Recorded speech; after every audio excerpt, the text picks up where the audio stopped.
Okay.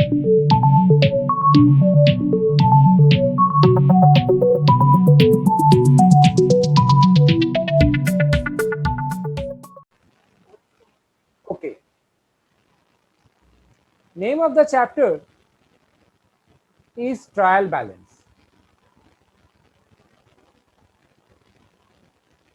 Trial balance का मतलब क्या होता है सर? ट्रायल बैलेंस का मतलब होता है एक स्टेटमेंट बनता है हम लोग का, जहां पर हम लोग लेजर्स का बैलेंसेस को पोस्ट करते हैं.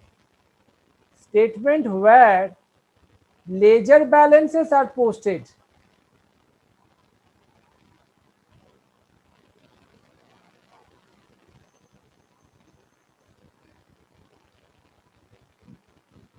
आपको ये पता है कि हम लोग का अकाउंट्स डबल एंट्री कॉन्सेप्ट में चलता है. डबल एंट्री कॉन्सेप्ट मतलब डेबिट होगा क्रेडिट होगा.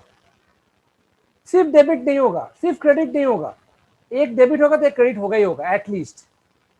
तो from that point of view हम लोग ये भी देखा है कि जर्नल्स में डेबिट का टोटल और क्रेडिट का टोटल टैली होता है. सिमिलरली लेजर में भी अगर कोई साइड ज्यादा होता है तो दूसरा साइड में हम लोग बैलेंस सीडी बोल के डालते हैं. डेबिट से ज्यादा है तो बाई बैलेंस सीडी, क्रेडिट से ज्यादा है तो बाई टू बैलेंस सीडी. तो वही बैलेंसेस को हम लोग एक स्टेटमेंट में डालेंगे और डालने के बाद हम लोग देखेंगे कि डेबिट का टोटल और क्रेडिट का टोटल सेम टू सेम आ रहा है या नहीं आ रहा है. अगर आ जाता है मतलब आपका सम करेक्ट है. अगर गलत आ रहा है यानी कि कुछ गड़बड़ हुआ है, तो हम लोग का ट्रायल बैलेंस हेल्प करता है ये समझने में कि अकाउंट्स हम लोग ठीक ठाक बना रहा है या नहीं बना रहा. तो उसी का फॉर्मेट हम आपको लास्ट क्लास बोला था. एक बार इसका रूल्स फिर से डिस्कस कर लेते हैं हम लोग. डेबिट में एक्सपेंसेस आएगा, एसेट्स आएगा, ड्रॉइंग्स आएगा. क्रेडिट में इनकम्स आएगा, लायबिलिटीज आएगा और कैपिटल आएगा. नाउ द पॉइंट कम्स कि सर हम लोग को एसेट लायबिलिटी फिर पहचानना पड़ेगा. ऑब्वियसली अगर आप एसेट लायबिलिटी को ठीक से नहीं पहचानोगे तो आपका ये चैप्टर हो नहीं पाएगा. ये चैप्टर क्या पूरा अकाउंट से नहीं हो पाएगा. You need to have a very clear understanding about which one is expense, which one is income, which one is asset, which one is liability. अगर आप वो गलत समझ लिया तो आपका पूरा अकाउंट गड़बड़ होगा, ट्रायल बैलेंस भी गड़बड़ होगा, ट्रायल बैलेंस टैली नहीं करेगा. तो I hope you all have written this rule. ये मेरा मॉडर्न कॉन्सेप्ट का रूल की तरह ही है. तो एक काम करते हैं, हम आपको एक बार ट्रायल बैलेंस का फॉर्मेट दिखा देते हैं. This is the format.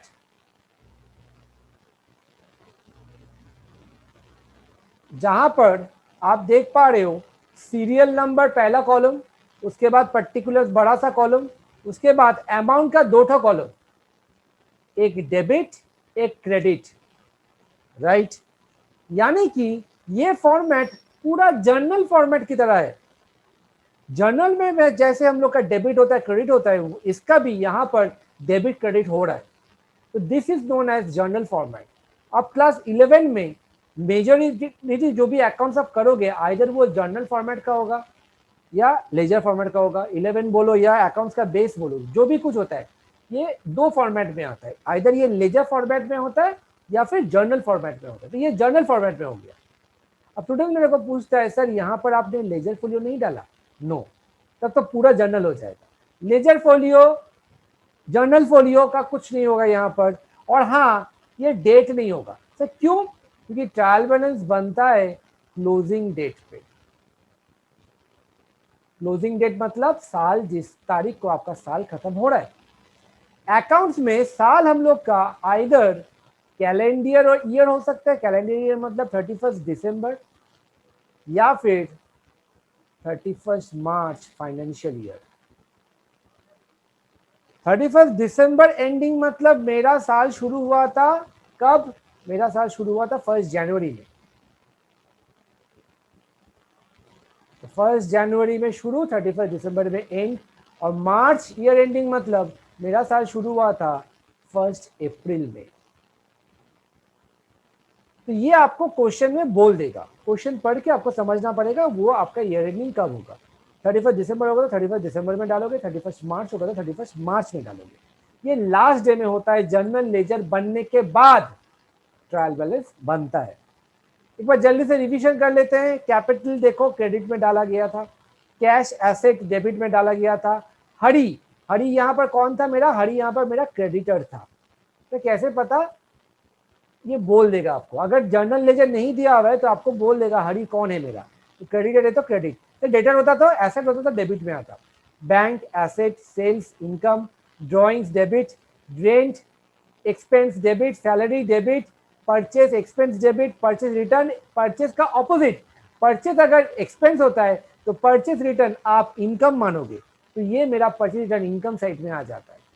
Clear है। तो ये टोटल किया तो देखा हम लोग के यहाँ पर 1,26,000, 1,26,000, 1,26,000 debit side total, credit side total, your trial balance gets tallied. Everybody please revise and let me know whether this is clear or not. देखो नोट बोल के यहां पर नोट में आप लिखोगे point number A, closing stock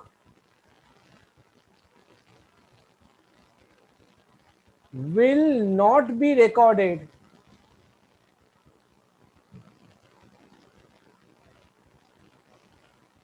in trial balance.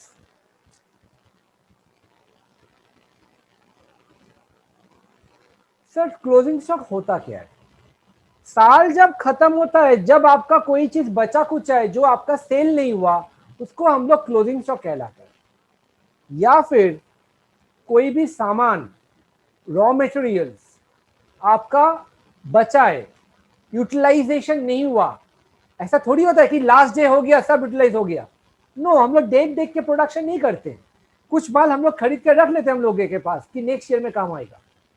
तो वो जो बचा कुचा सामान है हम लोग के पास पड़ा हुआ, वो रॉ मटेरियल हो सकता है, वो फिनिश गुड्स हो सकता है, उसको क्लोजिंग स्टॉक कहलाता है। क्लोजिंग स्टॉक है तो मेरा एसेट। रुकिए सर, एसेट होगा तो ट्रायल बैलेंस में डेबिट में आना चाहिए, तो सर आप क्यों बोला ये रिकॉर्ड नहीं होगा? वही कारण हम आपको समझाने वाला है अभी आपको। क्लोजिंग स्टॉक ट्रायल बैलेंस में रिकॉर्ड नहीं होगा, उसके पीछे का लॉजिक एक एग्जांपल देके समझा रहा है। पहले यहां लिख लो, will not be recorded in trial balance as it is part of opening stock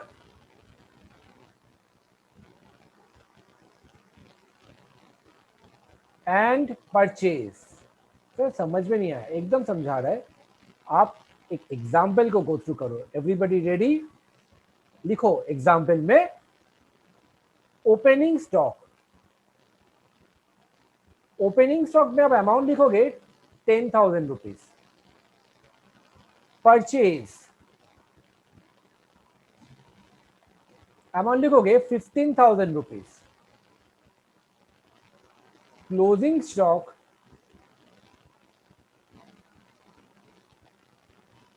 5,000 rupees. Got it everybody? Sales bracket में cost 20,000, 35,000 rupees. Prepared trial balance या फिर show the effect in trial balance. Trial balance में कौन क्या कहां बैठेगा वो आपको दिखाना है। हम आपको अभी ये करवाएगा। आपको मेरा यही रिक्वेस्ट है, आप ये 4 आइटम को ट्रायल बैलेंस में कहां बैठेगा एक बार बैठाओ, जल्दी करो।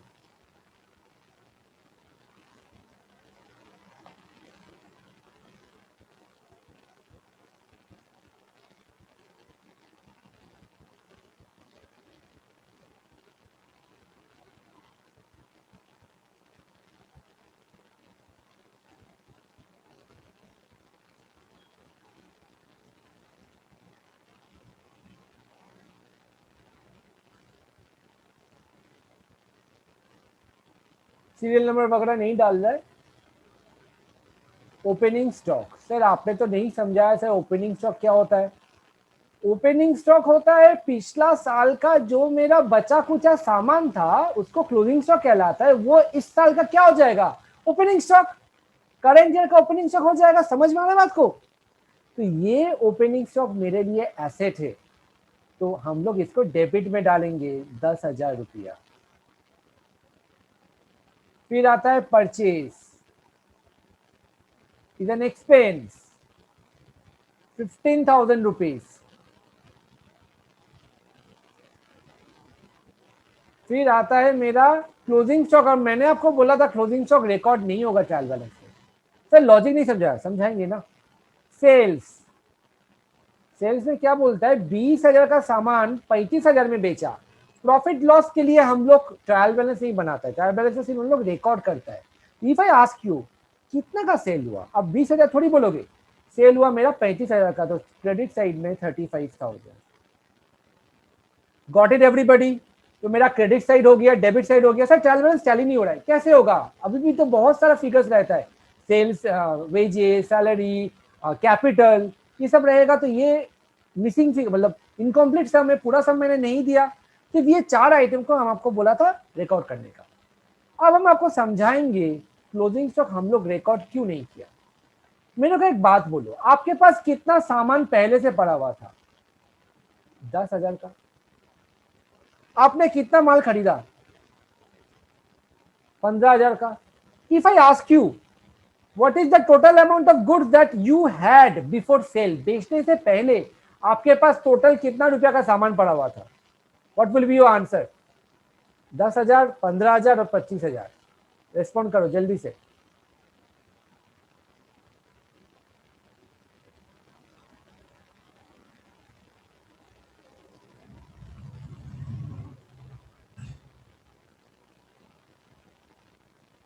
We had a total of 25,000 of goods. 10,000 पहले से था, 15,000 खरीदा, तो टोटल कितना हो गया? 25,000। ये 25,000 से ही मैंने 20,000 का सामान बेचा कॉस्ट प्राइस, तो बचा कितना? 5,000 क्लोजिंग स्टॉक। तो now tell me everybody, closing stock आया कहां से? खरीदे हम लोग? बनाए हम लोग? ये closing stock is a part of, can be a part of, either opening stock का पार्ट रह सकता है कि ओपनिंग स्टॉक का कुछ बचा हो गया, बच गया 5,000, या करेंट ईयर का परचेज का भी पार्ट हो सकता है। We never know. हम लोग को ये पता नहीं है कि वो परचेज का पार्ट है कि ओपनिंग स्टॉक का पार्ट है, बट ये तो पता है कि ये दोनों से ही मेरा क्लोजिंग स्टॉक आया है। तो अगर हम लोग ओपनिंग स्टॉक एक बार लिख चुके हैं, परचेज एक बार लिख चुके हैं, 25,000 का टोटल सामान था, अगर आप फिर से क्लोजिंग स्टॉक डालोगे 5,000, तो मेरा कितना माल हो गया? 30,000। डबल काउंटिंग हो गया ना।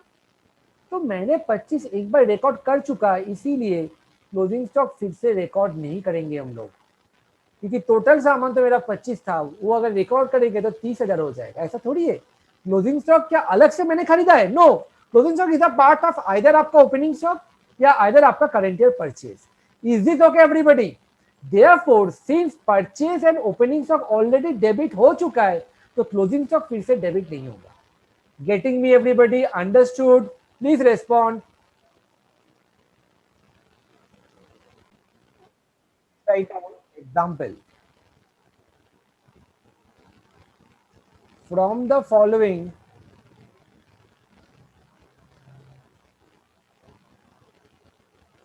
prepare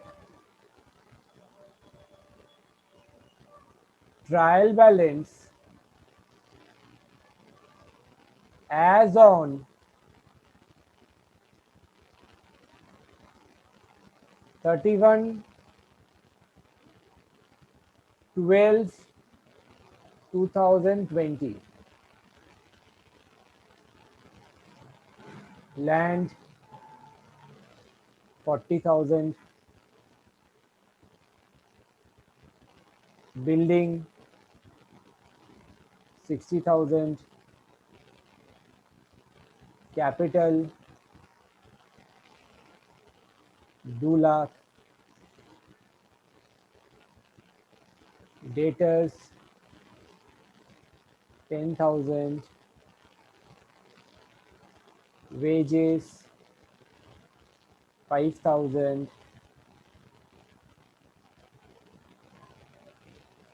purchase 15,000, creditors 50,000,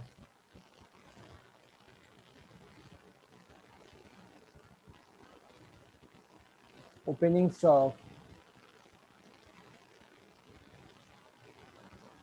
20,000,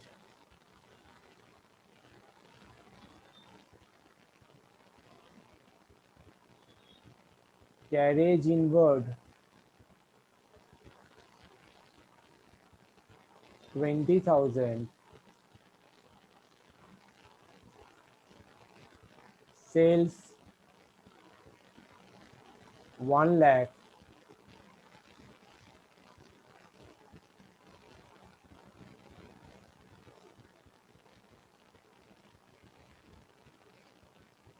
purchase return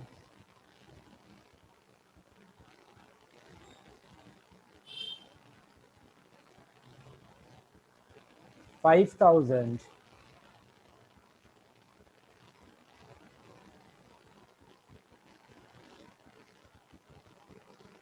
closing stock 3,000,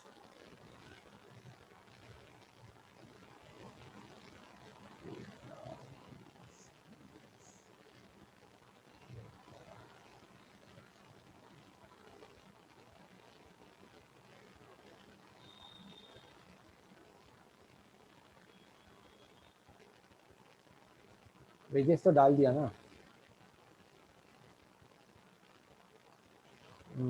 क्या लिखे यहाँ पर और क्या लिखे,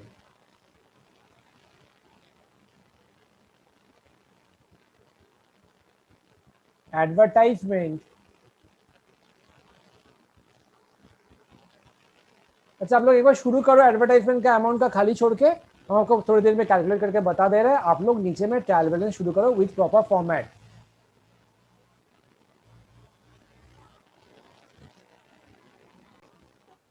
एडवर्टाइजमेंट को 1,85,000 कर दीजिए।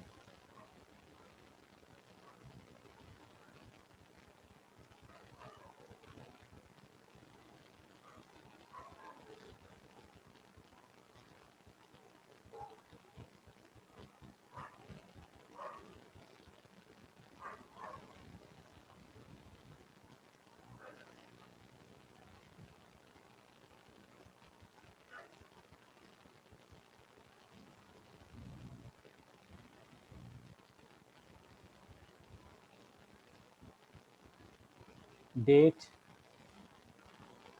सॉरी सॉरी सॉरी, डेट नहीं होगा, सीरियल नंबर होता है।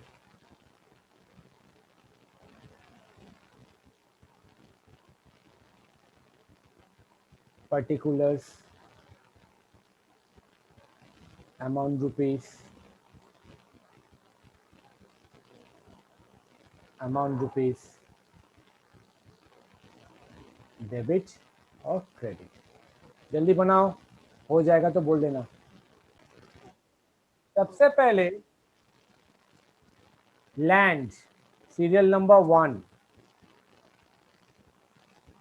40,000, number 2 building 60,000, number 3 capital, liability है तो क्रेडिट साइड और कैपिटल अलग से भी बोला है मैंने, क्रेडिट साइड में डालना है। 2 lakh debtors is an asset for us. 10,000 wages,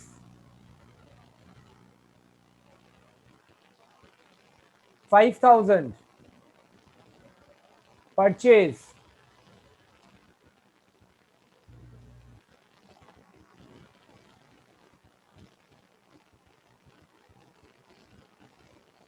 15,000 expense debit, creditors liability तो credit side 50,000 opening stock asset 20,000 carriage inward मतलब गाड़ी भाड़ा है, तो ये मेरा खर्चा ही। सॉरी 20,000 सेल्स इनकम है हम लोग का।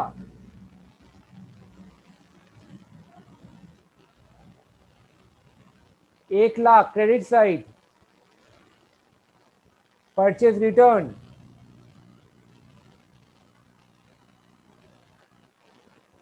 परचेज अगर डेबिट होता है तो परचेज रिटर्न क्रेडिट होगा, इनकम की तरह मानते हैं हम लोग, just opposite of purchase.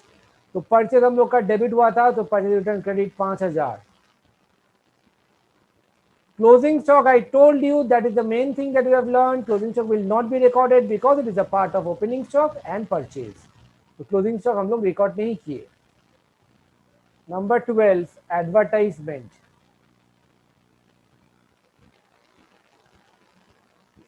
1,85,000 is an expense for us.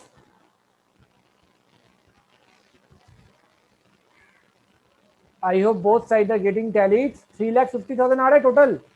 हर्ष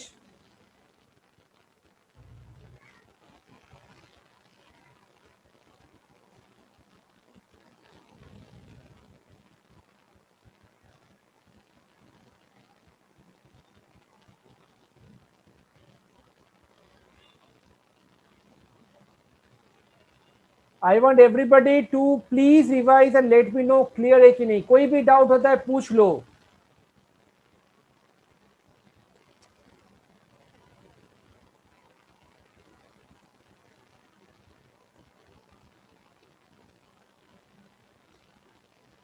$3,55,000 ना, sorry.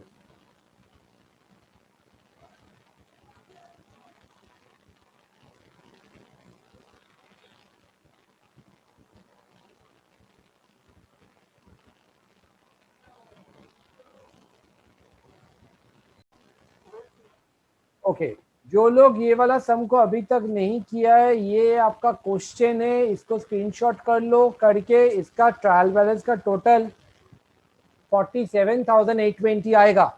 Both side will get tally. तो ये वाला सम जो लोग नहीं किया अभी तक कर लेना। हम लोग नेक्स्ट सम में जा रहे हैं, इंपॉर्टेंट सम में थोड़ा। Please go through the figures everybody.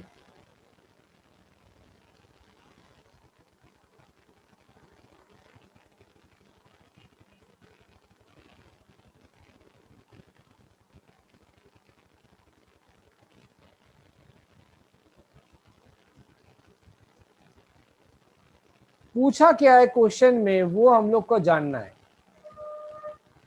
यहां बोलता है the following trial balance has a number of inaccuracies, मतलब गलतियां। You are required to rewrite it correctly, सही से आपको ढंग से बनाने को बोला है। तो यहाँ पर हम लोग देख रहे हैं ट्रायल बैलेंस 31 दिसंबर 2005, ये सब दिया हुआ है लेकिन ये गलत दिया हुआ है, हमको ठीक करना है। देखते हैं, हाँ मेरे साथ आप लोग भी देखो। कैश एट बैंक क्या होता है? एसेट होता है, डेबिट। हाँ सर सही है। Discount allowed, discount allowed. आप अपना कस्टमर को डिस्काउंट दे रहे हो तो आपका इनकम कम हो जाएगा, तो ये आपके लिए एक्सपेंस माना जाता है।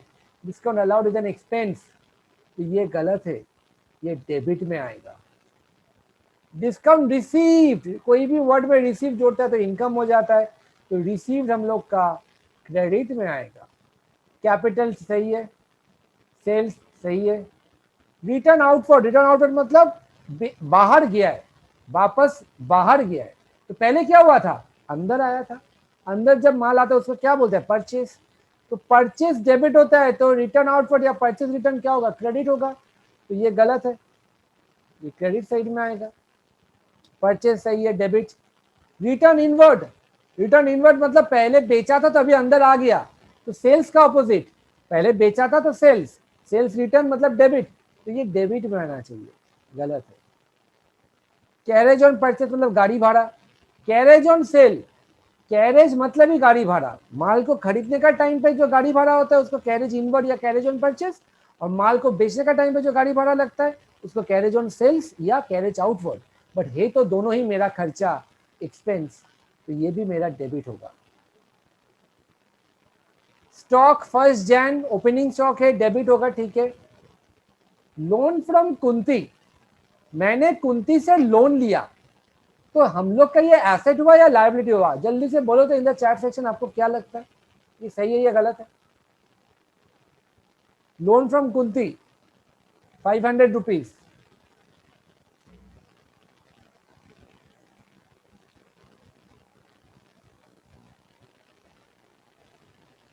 Very good everybody, very good. Loan from मतलब कहीं से मैंने उधारी लिया है तो हमको वो पैसा वापस करना पड़ेगा, तो it is a liability for us, तो वो क्रेडिट साइड में आ जाएगा। Loan from Kunti is wrong, it will come on the credit side. Premises, premises का मतलब बिल्डिंग, याद रखना, तो एसेट, सही है। Grant of premises sublet to Gandhari, इसका मतलब क्या है और ये डेबिट होगा या क्रेडिट होगा, उसको मेरे को जल्दी से बोलो तो एक बार, आपको क्या लगता है? What do you think about this one? Rent of premises sublet to Gandhari मतलब क्या है? Any idea? सबलेट का मतलब जानते हो क्या आप लोग? जल्दी बोलिए, जल्दी बोलिए, जल्दी बोलिए। नहीं पता तो बोल दो, no no idea sir.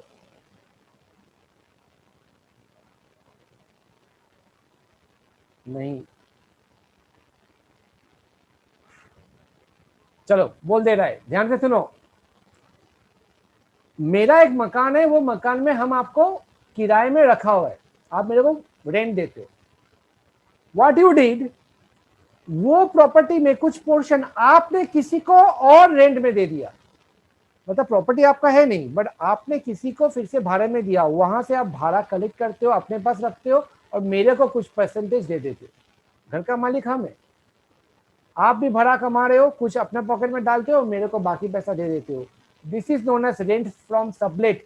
Sublet मतलब आपको कोई दिया था, आपने इसमें रेंट लिया है और उसको फिर से वापस में किसी को अपने रेंट में दे दिया।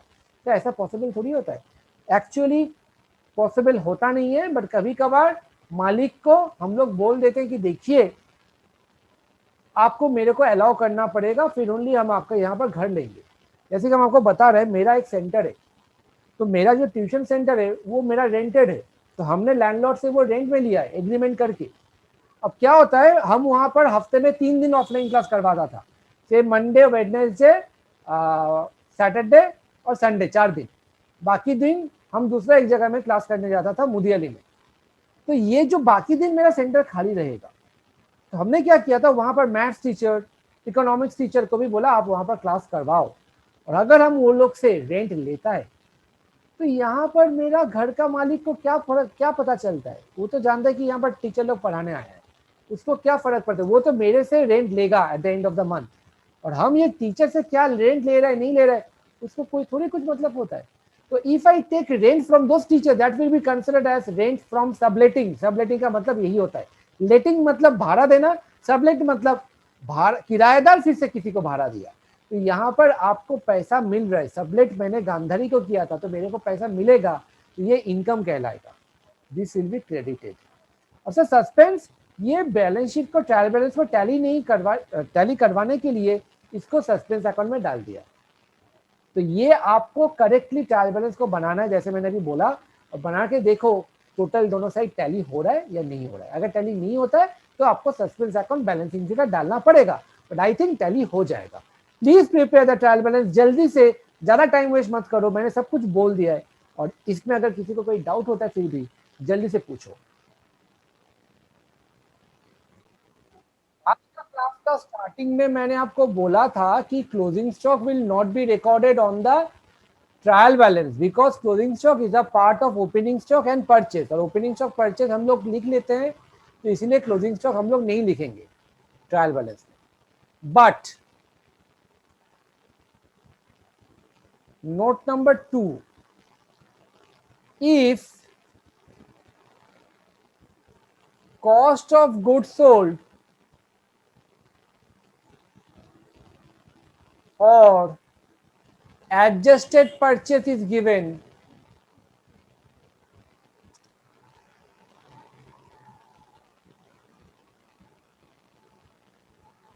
then closing stock will be recorded.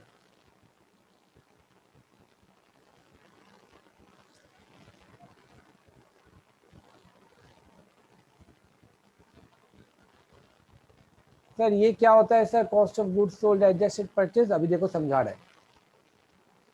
Cost of goods sold को हम शॉर्ट फॉर्म में सीओजीएस डाल रहे हैं। इसका मतलब होता है opening stock plus purchase minus closing stock.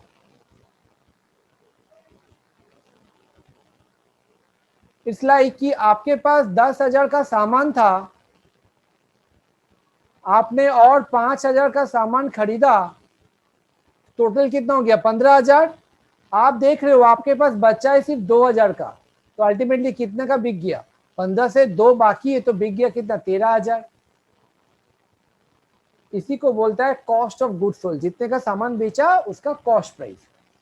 ये जो 13,000 आया हम लोगों का, ये कॉस्ट ऑफ गुड्स सोल्ड आया कैसे? क्लोजिंग स्टॉक को माइनस करके। यस और नो?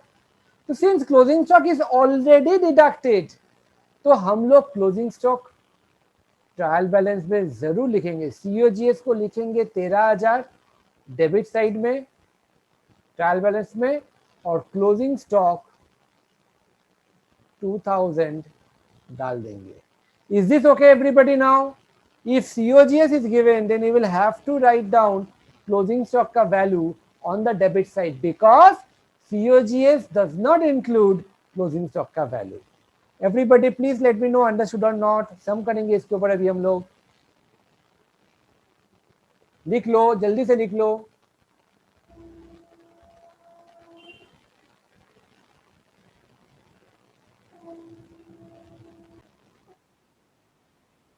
ओके, ये वाला सम में हमको बोला है prepare correct trial balance from the following. मतलब ट्रायल बैलेंस यहाँ पर गलत बना हुआ है, ठीक है ना। सबसे पहले आपको मिल रहा होगा यहाँ पर कॉस्ट ऑफ गुड्स सोल्ड। तो cost of goods sold serial number 1 it's a kind of expense for us, तो डेबिट होगा 1.5 लाख।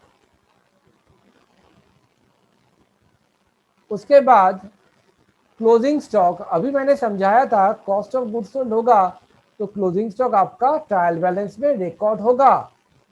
क्यों सर, नॉर्मली रिकॉर्ड नहीं होता? नहीं, नॉर्मली क्लोजिंग स्टॉक नहीं आता है, क्योंकि वो ओपनिंग स्टॉक और क्लोजिंग परचेज का पार्ट रहता है। तो यहाँ पर माइनस किया हुआ है सीओजीएस में क्लोजिंग स्टॉक, इसीलिए रिकॉर्ड हुआ।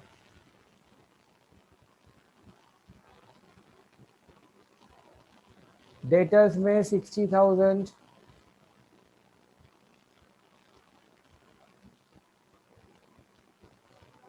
Creditors 30,000, fixed assets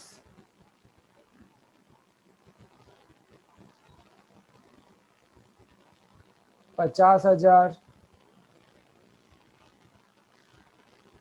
opening stock नहीं आएगा। ओपनिंग स्टॉक क्यों सर? क्योंकि सीओजीएस का फॉर्मूला में opening plus purchase already added है, तो ओपनिंग स्टॉक यहाँ पर ऑलरेडी है, तो ओपनिंग स्टॉक क्यों अलग से आप डालोगे? सीओजीएस के अंदर में ओपनिंग स्टॉक घुसा हुआ है। Getting it everybody? तो opening stock will not come. Okay, अच्छा अभी हम लोग का कहाँ तक हो गया? ये सब हो गया एक्सपेंसेस।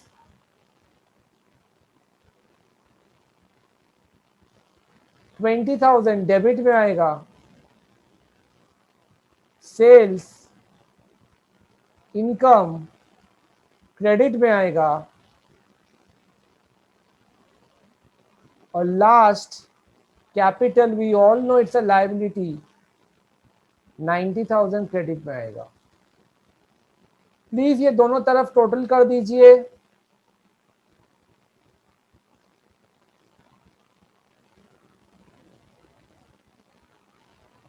और बोलो कितना आ रहा है टोटल करके।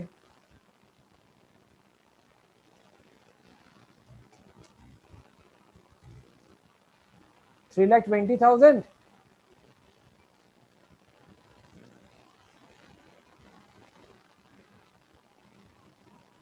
Okay,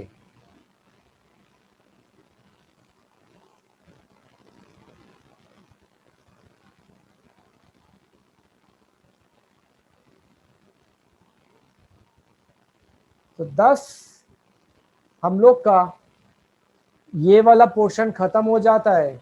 we need to practice more and more of trial balance का सम। नया कोई सिखाने लायक है नहीं इसमें और, ठीक है ना। So those who are doing the video class है, अभी लाइव में भी जो भी लोग कर रहे हो, आप सब लोग क्लास के बाद मेरे को अलग से मांग लो, हम आपको कुछ सम्स भेज देगा, आपको वो ट्रायल बैलेंस को करके टैली करके मेरे को भेजना है, ठीक है। So that's all for today, thank you everybody.